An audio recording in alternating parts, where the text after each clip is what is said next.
Madam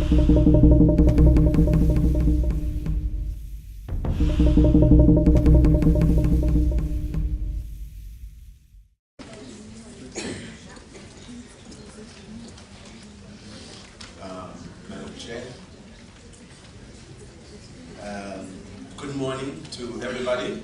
Good morning. I must say I'm very, very honored to be here and to be part of this conference.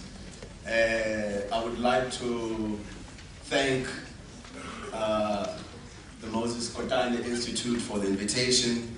I would like to also recognize the Office of the Premier, the MEC, and members of the legislature that are here, academics, and to all the young people that are here. And I would like us to give a round of applause to the CEO, Prof. Modi, for organizing all of this. You know, people take it for granted how much it takes to actually create these types of events. You show up as guest speakers, but you have no idea what happened in the background. And having spoken internationally in different places and working on conferences, I know it's a big deal, so thank you.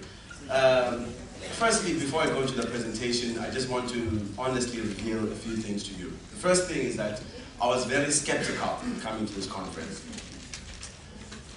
You know, when the invitation came to my desk, I said two reasons why I was skeptical. The first was that I said to myself, you know, I would not like to be involved in a discussion that's just theoretical about the concept of Ubuntu. I really would like to be involved in something that talks about how the implementation of Ubuntu happens. The second reason was that I had not heard of Moses Kotane before. I said, who is Moses Kotane? Where does he come from? And how come I don't know of this name? Who is he? And I'm very happy to know that Moses Kotane is Talandwe, someone who was a great leader in our country that all of us should certainly know and be proud of. So now the reasons why I decided to come was that once I started reading about the Institute and what it was doing, I actually realized how closely to my heart the issues that they're addressing are. And it's a pity that we haven't gone into so much details, but around the issues of skills development, maths and science, we've heard a lot, but I was hoping to hear more about that. We cannot grow a country without the maths, the science skills that they're addressing. And the second reason was to come here for partnerships. I think there are extraordinary opportunities for partnerships here with individuals, with the Institute itself. By coincidence, I was telling the Prof yesterday that also when I received the invitation, we're working on a 65 million proposal to the lottery fund for an endowment for a chair in Ubuntu. And we still are here to identify the academic institution we'll partner with, but the lottery actually approached us. So we are now working on that, and such a beautiful coincidence. Perhaps there might be opportunities for us to take what we're doing here into the work that we'll be doing going forward. So having said that, I am here to speak about the intersection of Ubuntu and HIV and AIDS, an issue that is killing many of our people, an issue that has a very young face, an issue that is killing 6,000 young people a day, and an issue that is, I think, very importantly, needs to be addressed from a cultural perspective. Having said that, one of my best presentations yesterday was from Prof. Sithole, who really talked about some of the issues that I'll be highlighting here. One, what I call the ideological war between the traditional indigenous paradigm and the Western paradigms. And you talked about the issues of logistical approaches, and I will talk about issues around what they call the evidence-based approaches that have an impact in how we sort of do our work. And then secondly, one of the things I enjoyed about your presentation, Prof, was exactly what I was hoping to come here and see, is to see a practical implementation, even though you use words like negative. It's very important to have the critical analysis of where and how things are being challenged and how we can move forward. For me, that's very important. As a speaker here that responded to Ms. Ndlalose about the legislature and taking it up on Monday. Those are practical things. Those are the things that we would like to see going forward. But having said that, let me properly introduce the Ubuntu Institute quickly, and then I'll go into this really wonderful research that we did. And I would like to ask for some help, if you don't mind. Yeah. Okay, so I'd like to print it and read it off so that I can face you, but it's okay. Let me go into it.